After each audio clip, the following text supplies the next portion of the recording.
Hi, my name is Kaitlyn and today I'm going to be presenting on the clay protection of the Terracotta Army. So first of all, how did we discover this army? How did we discover these rows upon rows of statue? So in the 20th century, it was early 1970s, there was a group of farmers that were attempting to dig a well for their crops and accidentally stumbled upon this as they were digging.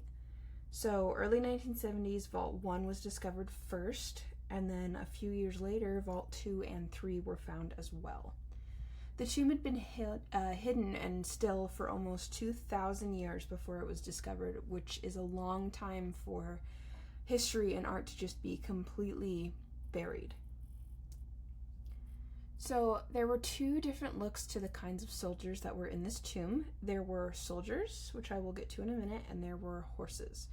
The horses all looked the same. They were all pretty stiff. They weren't very lifelike in the way that they weren't moving or anything, but there were an amount of horses there. There were a significant amount, but that was nothing compared to the soldiers. So all of these army men looked different. No two looked alike. They were different in hair and their face and their clothing, and even down to the expression or the way that they were holding themselves. Some of them were stiff, some of them were moving, some of them were even holding weapons.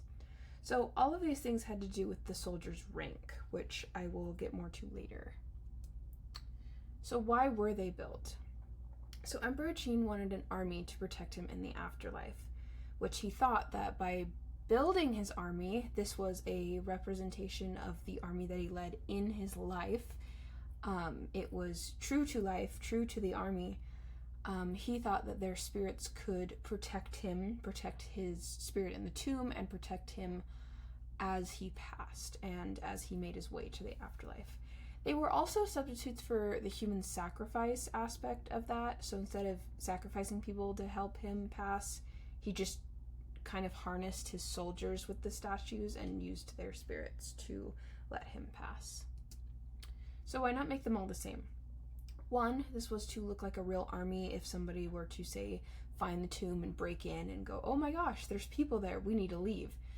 So it was a good way to protect his deathbed, but also to honor the soldiers, which were thought to be modeled off of his men, especially the superiors. There was lots of evidence that all of the higher-ups, based on uniform, you could tell that there was extra time put into them to look like his army members.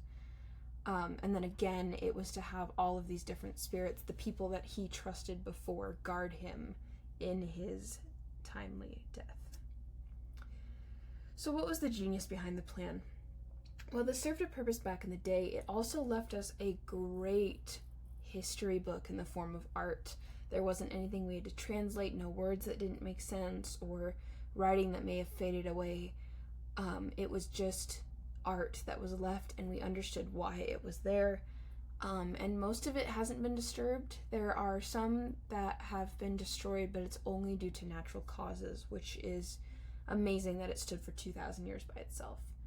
And a legacy was left for these soldiers and their families, and the history of descendants passed on and on. They can go back and see their people and see what, their family member did, which was amazing that it was preserved for this long.